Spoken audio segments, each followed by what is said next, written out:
gözler, esir sözler sənə çox şey demək istər, ürək dözməz. Gedən deyiləm, silən deyiləm, unutmaram.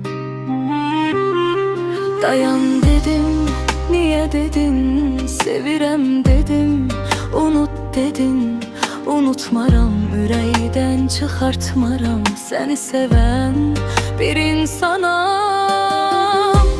Harda səhv etmişəm ki mən, niyə daha sevmirsən ki sən? Niyə yalan demişdin ki mənə, ömür boyu sevərəm səni mən? Niyə indi sevmirsən, niyə indi mənsiz sən?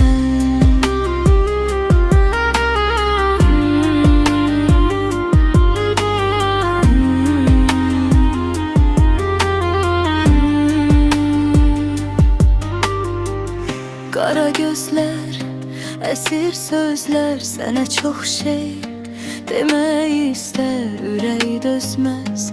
Gedən deyiləm, silən deyiləm, unutmaram. Dayan dedim, niyə dedin, sevirəm dedim, unut dedin, unutmaram. Ürəkdən çıxartmaram, səni sevən bir insanam. Səhv etmişəm ki mən, niyə daha sevmirsən ki sən? Niyə yalan demişdin ki mənə, ömür boyu sevərəm səni mən?